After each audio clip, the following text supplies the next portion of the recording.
Hey guys, and welcome back to another episode of Grime and Game. I'm Nutchucks. And Coinbeener. So today we have Coinbeener playing historical battles on Total War 2. What battle are we doing right now? We're gonna try for the Battle of Alesia. Famous battle, famous siege battle, actually. Julius Caesar, towards the end of his long campaign against the Gallic tribes. Again, it will be Caesar against... Vercingetorix. Yes. Thank you, because I was going to tear out that name. It's Vercingetorix or Vercingetorix. It doesn't matter how you pronounce it. It's a Germanic name. Which, if I remember correctly, served under Caesar He was. at one So point in time. the big thing with the Roman army was that their cavalry was not very good. So they did supplement it out kind of to the Rhine armies, and he was a cavalryman. Gallic auxiliary men or something. Pretty much. So he was in there, and then he left to try to woo all the forces in the Rhineland or Gaul to banter themselves under one name.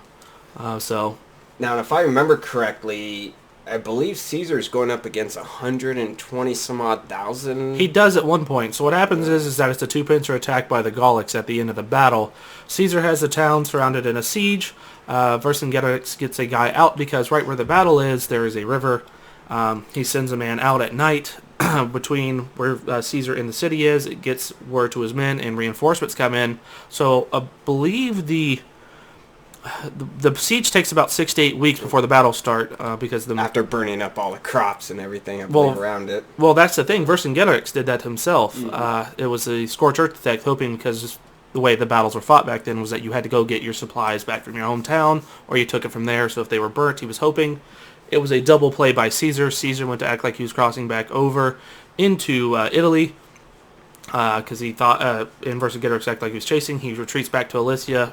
Julius Caesar turns back around and starts the siege. So by the end of the battle, yes, there's about 120,000 Gallic soldiers versus the Romans that are there. Turns out to a great battle. Let's see if you can recreate it. So if you want to start and show us what you're going to do, you're going to start on hard mode. Oh, yeah. All right. Give it a challenge here and try to get maybe the Silver Star on this one. Silver Star. I like Total War series. Creative Assembly. Basically, I was watching a video that best described it. So the one benefit to this is that most people don't talk about is when Caesar is marching into these lands. About 40 years earlier, Roman finally made it a full-time job and a full-time military. Most of the time, every year, you had to raise new soldiers and let them go. In about 92 BC, they started letting full-time soldiers, so they had a full-time army. So that was the one benefit that Caesar had over most. Well, he also had more legions than anyone. If I remember correctly, too, Caesar was just a governor, which was this area right down here. Gallicus, or Cishispania, I believe, is what it was called. He actually overextended his governorship, because after you're a consul, you have the right to be a governor for a year. A proconsul is what they would call it. Yep. And he extended it. I think he raised up 3 legions, which the famous one was the 10th Legion from Spain, and then just somehow, after 6 years later, ended up with 10 legions. Oh, it's pretty interesting reading these, and these are really good books that you can look up. They do have, different people have rewritten them, but Caesar's 7-year siege into the, well, I wouldn't say siege, 7-year battles into the Gallic territories. All of Gaul. So, which is nowadays France. Well, France, Germany, different areas. It was a pretty big area. And even went to Britain, actually, in that same campaign. First Roman to cross the channel into Britain, and that didn't last. That was actually horrifying. Yeah. So, if you look, this is actually how he had it set up. So, knowing that his men were coming in, there were 2 walls built. One to keep the people that were reinforcements out, and the one to keep the people in the city in. And they also had in between trenches with caltrops, spikes, other things. And the one benefit, the one in particular way that you could tell Caesar apart in all these battles was that Caesar wore a red cape. George Patton took after this. He wore the red cape. A lot of people said when it first happened it was Superman, but he also said he believed in what Caesar did, and he would don the red cape, get on his horse, and ride his men into battle if he need be. So, let's show everybody what people you have. So what are we looking at right here?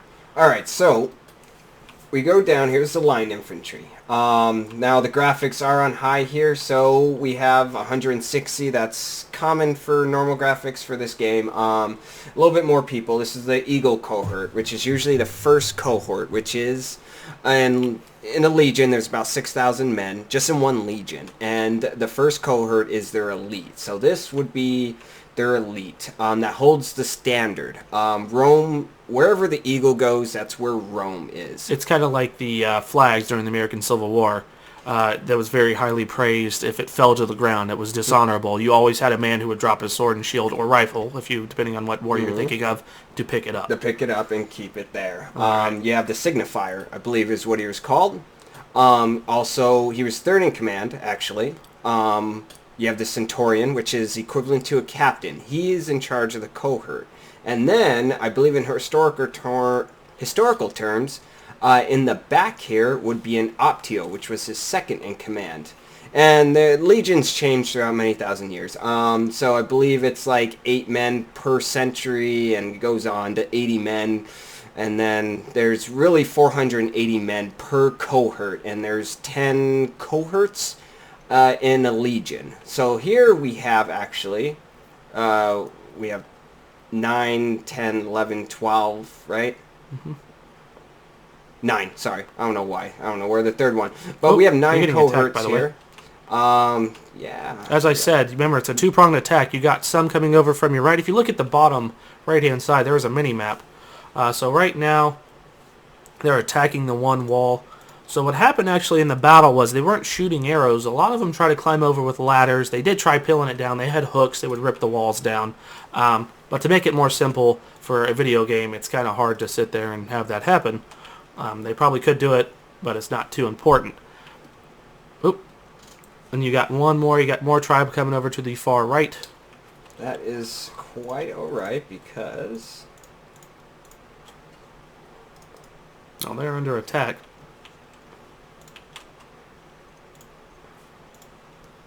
Oh, you got them coming through. Yeah. Both ways. Now, what is your strategy to this? Because every time you want to fight a military game or play a military game, there has to be some sort of strategy, especially in a game like this. So what is yours? Right now, it's not to get killed, but conventional warfare, I guess, at this time, if I tried to go into the rule book, what I'll do is archers first, but they're straight charging me, so I am going to use my cohorts to defend. Now, Roman military and equipment was incredibly advanced at the time, so I have plenty of confidence that my cohorts will fight these guys off pretty quickly, now, as long as their morale sticks. Now, I got a quick question for you. You're about to lose that siege tower, by the way. I will try to flank them. In Roman terms of military battle, the way they kept their formations was like a little serrated knife. They were like little triangle formations, and also they had pilums, which I believe is a spear, if I'm not mistaken. I'm saying that right? Pilum and a pila. Pila is these. Pilum and pila. Two, actually. One was a hook, and what would it do was latch onto the shield and pretty much weigh it down. In this game, does that have this? Yes. The cohorts, if you set it to charge, before they charge, they throw their spears, the pilums, or pilas. And then they will charge. Same thing. They usually, I believe, 2 is part of their equipment, and a gladius, which is their short sword, yep. And their shield, which they use their shield as part of their aggressive stage. Yeah, I see him. That's no bueno right there. You're going to lose all your siege equipment. No, I believe it's the newer one that... the fire takes effect. So if you were doing heavy shot with your artillery pieces, you would see the effects on the town if you were firing upon it. Yeah. So if you notice, this is a smart tactic. The artillery is obviously a really big threat to the military. So what they did was they successfully immobilized my artillery, killed my men, and... we are done with the ballistas. Didn't even get them into the battle. I think they shot off 1 round. Yeah. So, we're going to go here. Now, I do realize you're struggling a little bit here because the bigger army was on the outside during the battle of the this battle. Excuse me, I'm stumbling here. But do you think you'll have enough men if you hold them off to take the men in the town? Yes, easily. But the problem is, I have no way of getting in. Yeah, now you don't have a way of getting in. Yes, my siege equipment is destroyed. Oof, that is not good. You got a whole army up top here. But they have a strong line here. As long as they don't push forward, I should be fine. Don't talk and fight at the same time, kids. It's possible. You're able to do it. Just don't follow his method of starting the game before your formations are set. Yes.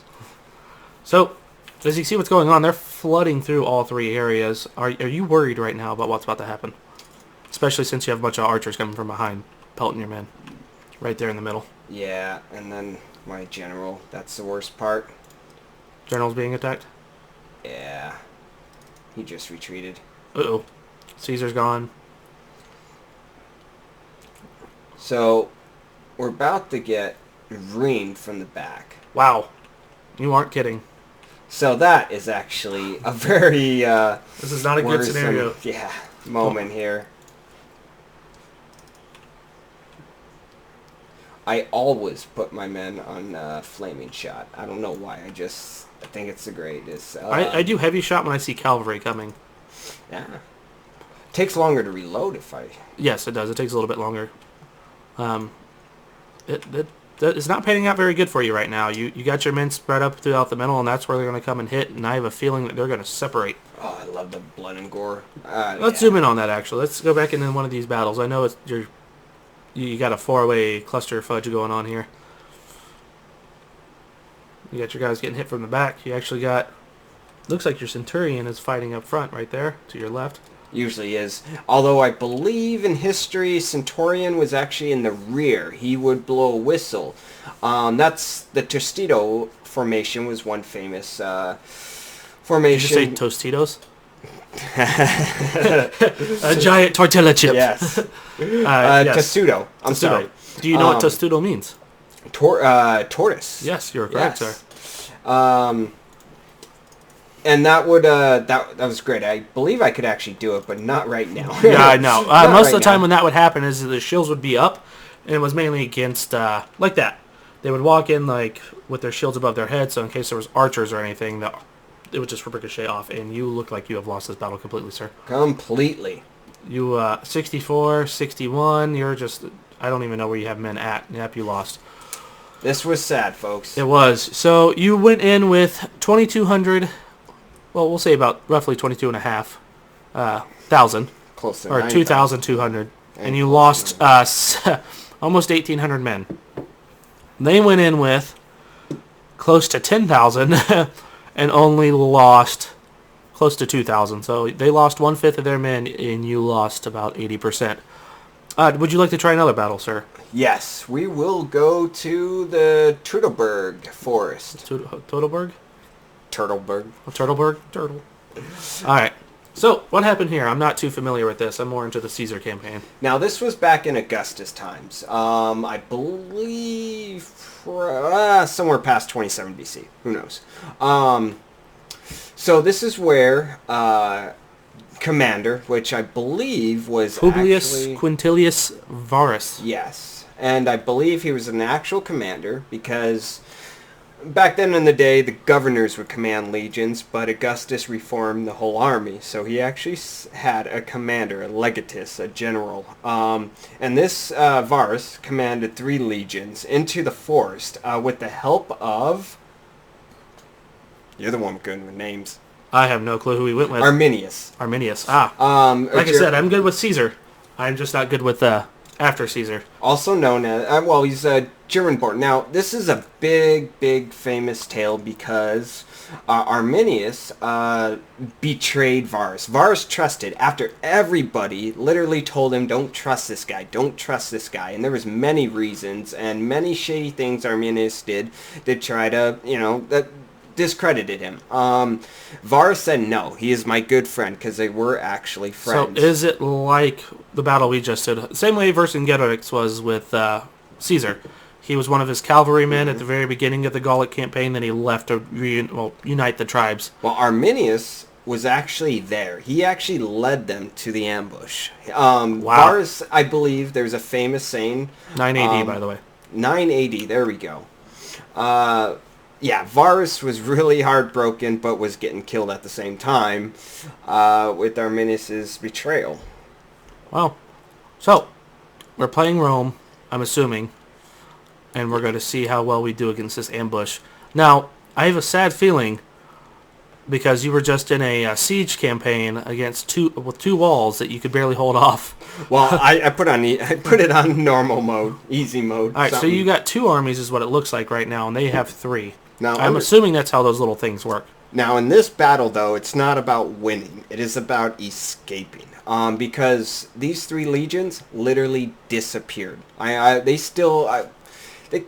They know where it's at, the skeletons, the Gallics. Is it kind of like how where they don't know where Hannibal crossed over the Alps? Pretty much. They have a good idea that he did it, but they don't know where exactly.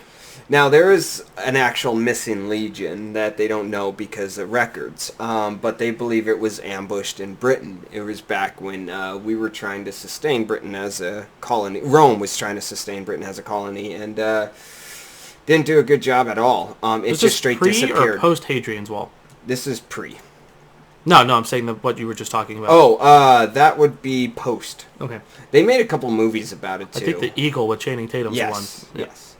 No, the Centurion would actually be a good one, too. There's a bunch of dead Romans 3 months earlier. It's sunny outside and it's raining. It shows you how shitty Europe is, ladies and gentlemen. It's a lot like here. Now, army did change again in this one. A lot more armor, a lot more training, and again, commanders was different. They actually have, I don't mean to interrupt you here, full armored, pretty much soldiers in ancient Roman text. About around this time, between, I believe, around 10 AD to about somewhere between 200. It's one of those things where carbon dating is not 100% accurate. But they have photos, not photos, but wall paintings and that show fully armored men like knights. I would love to see that in this type of game. I doubt it's ever going to happen unless you do medieval. But you have Arminius, is what I believe his name is what we were calling him, rallying the troops. I'm assuming he did the deploy of I'm going to scout ahead. Yeah. It's oh shit, boo boo. Oh shit. This is what they believe happened here. Wow. Now it's gonna be kind of hard to get that to work correctly. I mean, if you think about it, rolling that down through a forest is gonna be a little harder than what it looks like. And there's coming some in from what they did, what they believe happened was there'd be a fire right up here, and then they would bundle the stack and just roll it down right through the fire. Now, if I remember correctly, I am surrounded on both sides because the Germans, this took a very long time to plan, and they did it very well, which shocked a lot of Romans and demoralized them because Romans at the time were invincible. How could you do this to the Romans? No way.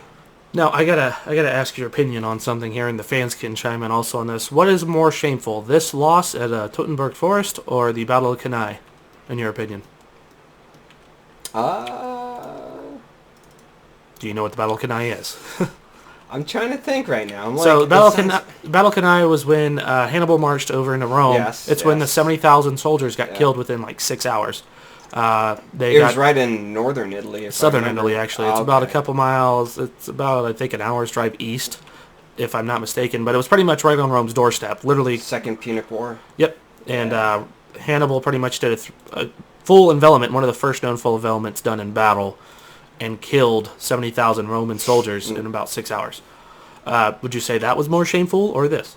This right here. Because this was a straight ambush. This was about as equivalent as a dirtbag ambushing a cop in the middle of the street. I mean, it's just something. The Roman legions were a huge inspiration to Roman citizens. I mean, some people inspire to be them. Some people, it's just their life.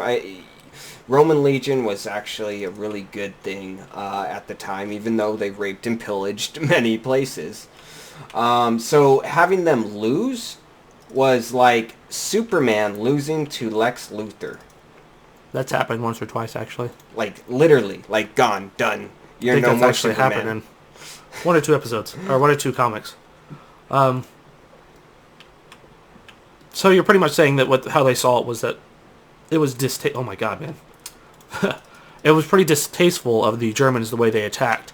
Even if they were in the right. Even if. Romans would never believe that they were in the right. Well, I know.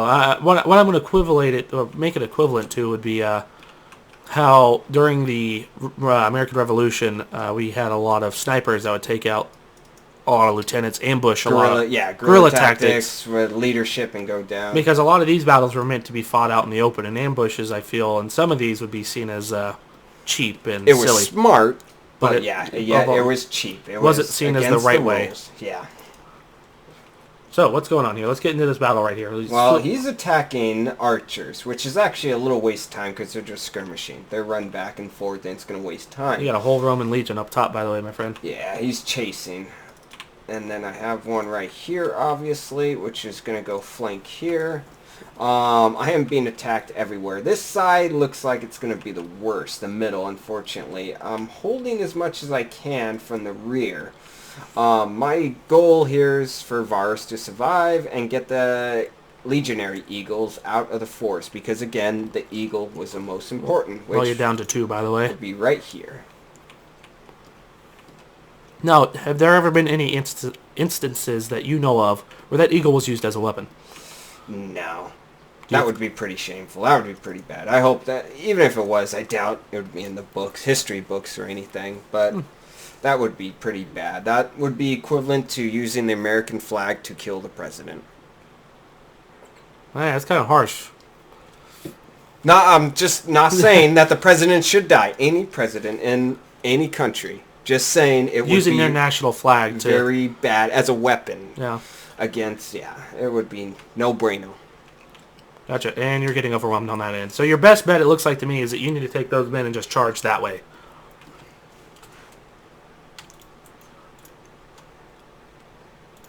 Alright, so I need to get these guys out of here, and we're blocked. So, how are we going to do this? Let's go here. You got the one guy holding off your rear. Yeah, you keep them settled. Yeah, that'll be fine. And these two are going to be the hardest part, so... Alright, Let's get in some combat here. Let's go back to your troop that's all the way surrounded. Let's move these guys to where you need them. Let's see what's going on back here. Let's see how they're holding up. These are heroes right now. They're going to try to keep the eagle from getting taken into the enemy's hands. And you can see, folks, that there's arrows being launched at them. They're holding off men with spears, pretty much. So they're not out-equipped, kind of, but they are out-lengthed. They're going to be kind of with the gladius being a lot shorter sword. I believe it's only 26 inches. Yeah, it's not very long. That's long. with handle and everything. Now they're in full retreat. Your back end is given up, and they're probably going to be annihilated.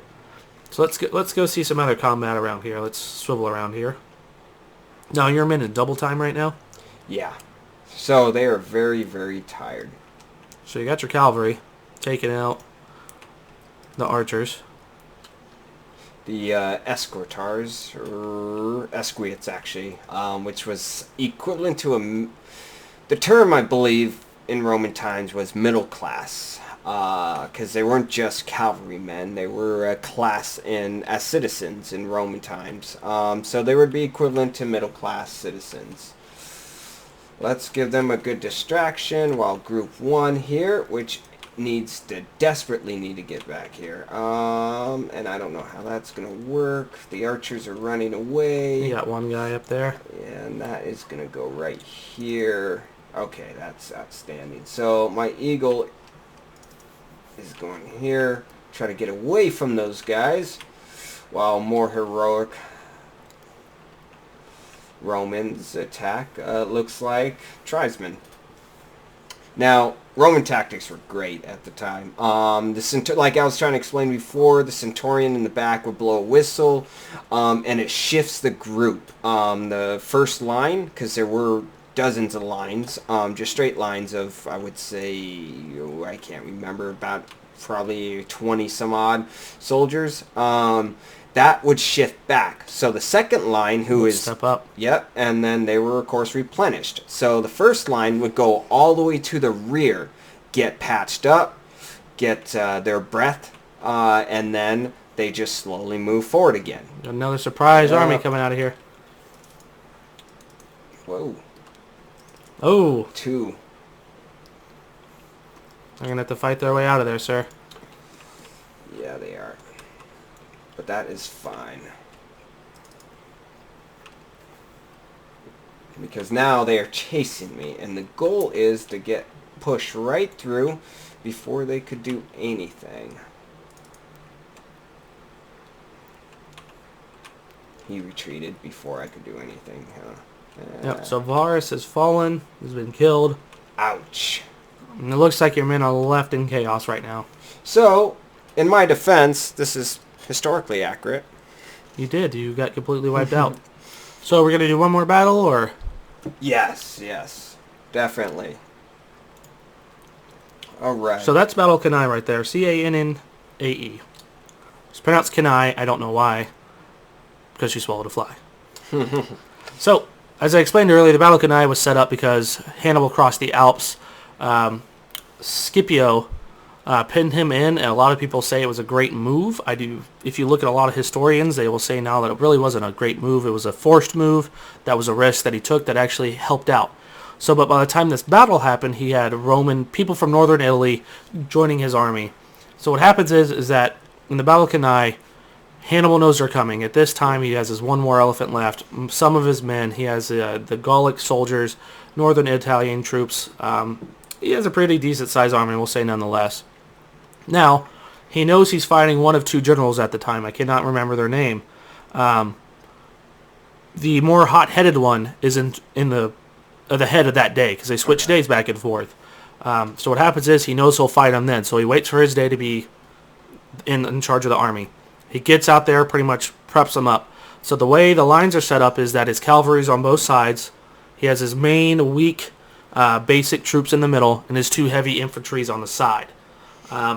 So in the battle, when it happens, the Romans charge in, they push the weak infantry line back, and because he has 2 heavy infantrymen on the side, they collapse around. His cavalry takes out the Roman cavalry because they're not very good at this time, and then thus the first known envelopment happens. So, let's see how you do.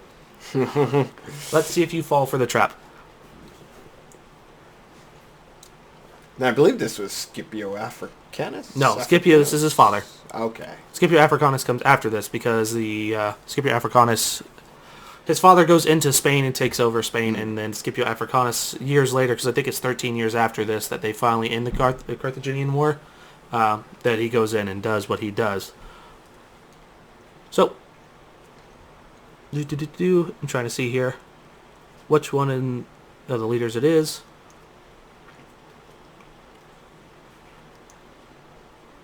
They all have the same name. They pretty much. They're all Scipios, which was like a major family at that time. It was. They are Scipio, the Brutii. Oh, so that's actually how they elected their leaders too, by a certain amount of families. Yep. Kind of like the Electoral College, in a way. So you're playing Carthage, it looks like. Yeah. So I obviously have to beat the Romans. Oh, you got a blue screen going on here. There we go. So this is about right. It's a plain, open. There's a river to the left. So here's what happens. In the middle of the battle, the main guy, that's the complete ass of the Roman troops, after his cavalry is defeated, runs off the field, leaving the other way into command, but he's in the middle of the battle with his infantrymen, and because they're squished in, they actually say during the middle of the battle that they can't move their arms. Like, they were literally looked like 2 T-Rex arms, like, flopping all over the place. Ended up pretty bad. Like I said, I believe it's 70,000 troops were slaughtered within 6 hours. So, let's see what happens here. So, the cavalry is their secret weapon. In this, yes, because the Yeah, Carthaginian superior. cavalry, they had a lot more superior cavalry. And navy, I believe, at the time, too. Well, Until the Romans just... So, not during this war. That's what the whole war was about. one. So, Hannibal is out of, is out of Spain. He is part of the Carthaginian, military, but what happens is that his father, Yeah, I think you're right. Hasdrubal, was the first one in, and he went to war with Rome. It's kind of the same thing with the Persians and Greece. If one father went in to attack, the other one, the son came in to seek the revenge. So first off, you're fighting them there. You have them pinned, and they're coming in. They're coming in on that side.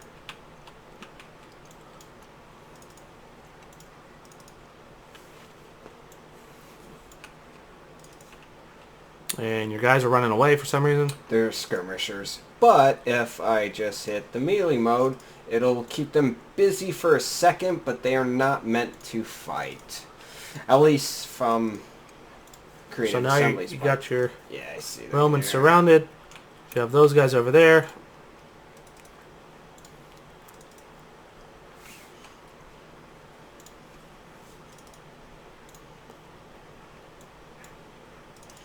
Alright, so we're just going to piss off the main army real quick. Because that's what I like to do. Get them into the fight. And we're obviously going to need... Now the smart way, probably, because I noticed this on a few units, shield wall. Yes, so you probably want your, like I said, the way they did it was the weaker guys were up front. Yeah, and then the cavalry, which was far more superior, will flank them and get them from the rear. That's what I was thinking, too. It looks right now that they're swooping around. You could also do the Alexander method. So, Alexander, during the Battle of the Daspus River, did a fake out. He took his cavalry after he beat one side and made it look like he was going to come around and help the other cavalry. So what little cavalry was left with to swoop around, and he faked them back out, went back behind it, and took out the whole infantry line behind them. I saw that movie. I don't think they really talked much about that, like how Alexander really conquered a little bit of India. No, it was more dramatic. Very historically inaccurate. Yeah, that's what I hear, too. Yeah.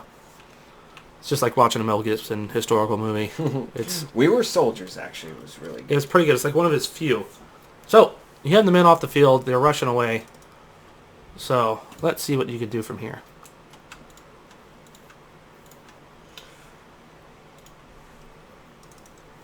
Alright. We're obviously going to go for the left here. I'm hoping... Now, Braveheart 2 was another fake out, if I remember correctly. Yes, it was. It was a very terribly... Not 100% historically inaccurate, but it was pretty historically inaccurate. Oh, look at that spear just go right through the horse, and it still survived. But yet there's... Whoa, he's done. Falling off a horse is no joke, from what I understand. I've never done it, nor have I ever ridden a horse, so I wouldn't be able to know.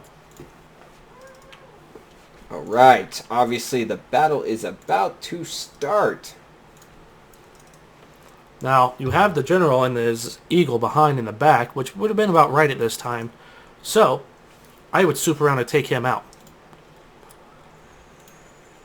Wow, that keeps my troops a little bit happier for the moment.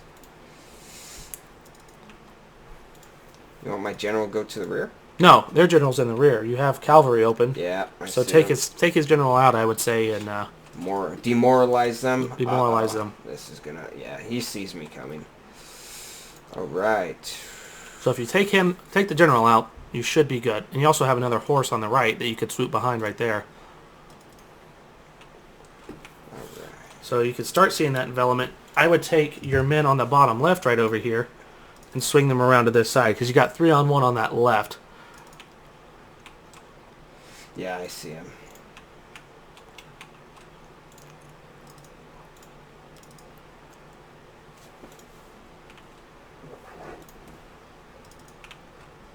that's the one problem I have with these games is that you can't do all those at once. Yeah. You can't be like, take that guy out, do this, and you'd have to sit there, move back, scroll everything. So I was watching a video, and it explained it pretty well about Creative Assembly, and they literally revolutionized strategy games. I mean, not just strategy map, which we haven't really showed in this video, but more into strategy and tactical. And this is what you would call easily a line battle. And that is one thing that drew me to Total War series. First one was Shogun, which was, holy smokes, like a decade ago. And then it went out to Shogun 2. And then we had the Rome games, Medieval, Napoleon expansion. That's Empires, if I'm not mistaken, right? It was the expansion from the Empires, which they fixed a few things, but it didn't really do too much, and they were hoping for something bigger. And then Warhammer came, which was a huge fantasy. And then, from what I understand, Creative Assembly has two groups for fantasy and historical games.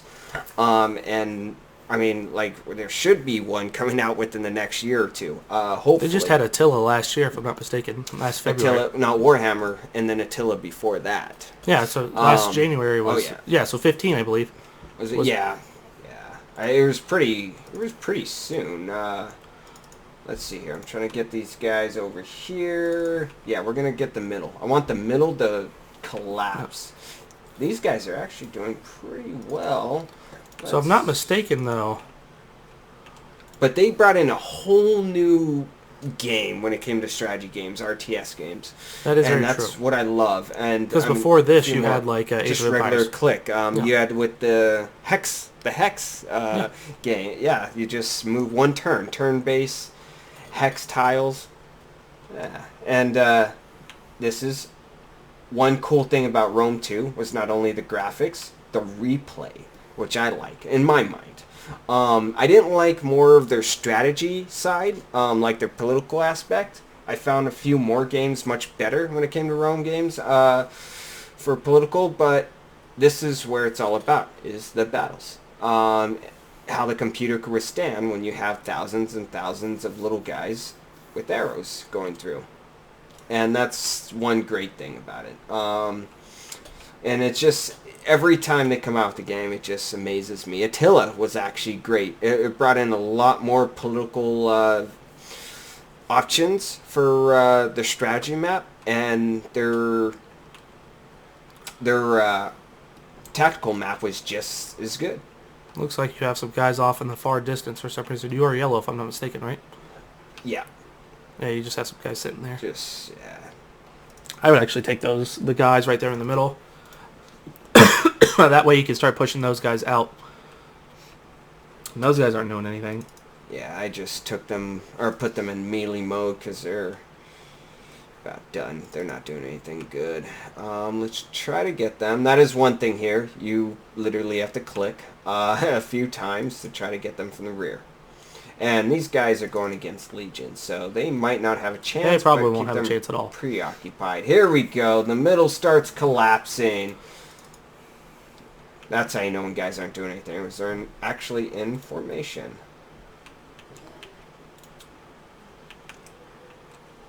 Now, I remember in the Second Punic War, I constantly do this, folks, so sorry. I micromanage my men incredibly. I'm like, yep, I want you there. Whoa. And this is why. I would swing them around. You already got it up front, so... Yeah, these guys are collapsing, good and point. These guys are weak. Hannibal had a brother. Yeah, so... And they swore to fight Rome. Hasdrubal was his brother-in-law, if I'm not mistaken. Hasdrubal was his brother. Because they're the Barcid family, which is, I believe, is like the king of lightning or something like that in their religion. Hasdrubal was his father. Hasdrubal was his brother-in-law, and he was that. But some people believe that Hannibal killed his brother-in-law to take over the army, poisoned them and everything to take it over. But he did lead for a bit, and then he was murdered. Murdered or killed. Now, mind you, folks, we drink, we talk straight, nothing rehearsed, and we play. Yes. And this was one great thing about this game, was the cinematic mode. God, that's beautiful right there. I mean, just look. It's just, and you see here, more blood. They're darn near shoulder to shoulder. I love the cinematic mode. And if you go, and most people know in this game, you go to the artillery, for instance, the ballistas, you have a chance to actually fire them. So let's go into cinematic mode right here. And the game does flash on the unit icons when they're in a pivotal battle. And that's when you want to hit cinematic mode, because sometimes that's your general attacking. Sometimes, I mean, they're just hitting a great point. Especially in sieges, it's just incredibly beautiful. It gives you into that moment, that realism. Someone's fleeing the battlefield. If you scroll up a little bit, that looks like Romans are fleeing away. And that's kind of how the battle was, except there was barely anybody who left. Like I said, at the time of the battle, it was very, very tight. They were enveloped by the horses in the back and the heavy infantry on the side and your light infantry in the middle. So, like I said, it was pretty much like the Romans were in a noose. Not a noose, but a bottleneck. So that's exactly what I wanted. I wanted the middle to collapse, and it almost has. But I am going to have trouble in my right flank here. So what I need to do is this to completely collapse. This is going to be troublesome. So you think you're done with me, but you're not. I do have the general. Boom. Raised banner. That'll boost some influence and rally, because these guys did. Alright. Well, that side fell. You men lose in the battle. It is. The battle is starting to swing. Just like a football game or the 2016 election. It's not over until it is actually over. Now you got those guys enveloped on the one side in the middle. So the middle has went from your favor to their favor now. But the outside is, I would say, still in your favor. I don't know where your cavalry is. These guys will hold. I'm predicting these guys will hold them off as long as they can, but not completely. I need these guys to break so I could flank these guys, the right flank. And if they don't do that, I am in trouble. If these guys collapse, which it might be a while, but if my men on the right flank collapse, the game is lost. I don't have a chance. And if you've seen the last two battles, you know, that is actually possible. So I need this middle. To collapse as much as I can, without diminishing my left flank. Well, your right flank you're not your right flank, but their right flank starting to give out. The Romans are not doing good. They got a couple banners that are starting to give. They do have. You have pikemen at what it looks like versus hoplites. So yes, you have pretty much a pikeman. Do you know where the hoplite name comes from? Oh, this is like they teach you in elementary school. I can't remember though. It's the shield. It's called a hoplon. And then the that was actually big in Alexander times. Yes, the hoplite. So their spears went from anywhere from 6 feet to 18 to 20 feet. And the way it was is that you would have the men farther back have the longer spears and would come down. He used that to his great advantage during the battles with the Persian army to take over Babylon and Mesopotamia. In modern day Afghanistan, Iraq, Iran, that area. Oh, you have a whole army over there. Is that your general? That's what I hate. Nope. No, who's that? And then here we go. See, I could always just pay attention to the mini. You also have one more all the way over to the far right there. Yeah, that's this guy right here. Is that guy? Which is going to go, let him shoot a few flaming shots. Are those archers or slingers? Oh, you lost a... Yeah. I know, the right flank's about to crumble. So, these guys not only are going to be tired when they get there, but they are also going to have a tough time holding the right flank until my left flank actually collapses, moves to the middle flank, hopefully gets that collapse, and then goes to the left flank. Because sooner or later, their right flank's starting to give up on the right... Well, their right flank is starting to give up. Yeah, mine too, though. And then this one's going to give up once this gives up. Oh, this was actually a turning point right here, thanks to these guys. They are giving up, which is a strong force. That's 121 at 160. So, once they completely give, I will send the Carthaginian hoplites here to the rear and hopefully give these guys a fighting chance. Now, this guy, in the meantime, can hold his breath. He needs to focus on the middle because the middle is starting to collapse. I told you, folks, once, I mean... that middle almost gave up. That whole right side almost was lost for you in that middle. So if you remember, because they flanked on the right there, and they had 3 armies against pretty much those 2, and they started giving out, but you brought those guys in from behind. It looks like they helped out a little bit. Actually, since you have archers, why don't you, to help that other side out, why don't you swing them around behind them? They're cavalry archers. Swing them around from that left side to come from behind. Oh, here we go. And do it that way. See, I was looking for the melee mode, but apparently they ran out of ammunition, and so they already... see, the second they went from the rear.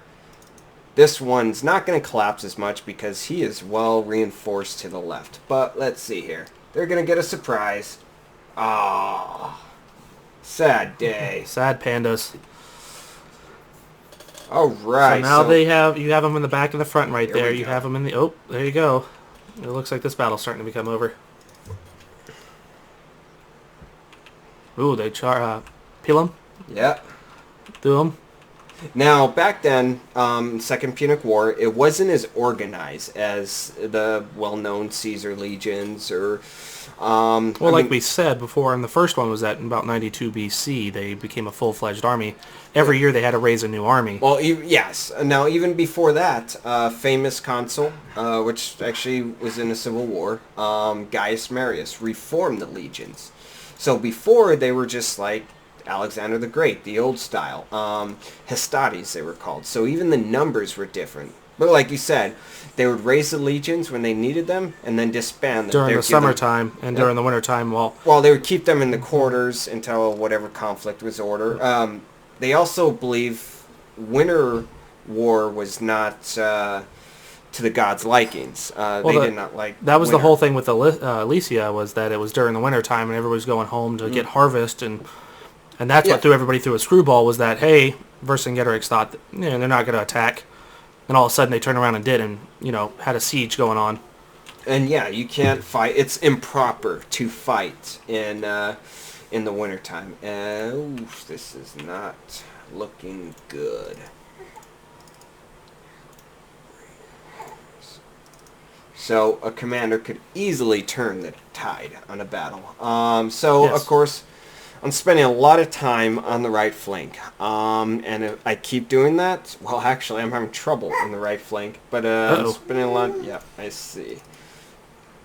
And my left flank is starting to collapse, which is actually not good because all I have are archers. Just basically men who are used to geometry fighting a sword. So this is not looking good at all. No, it is not.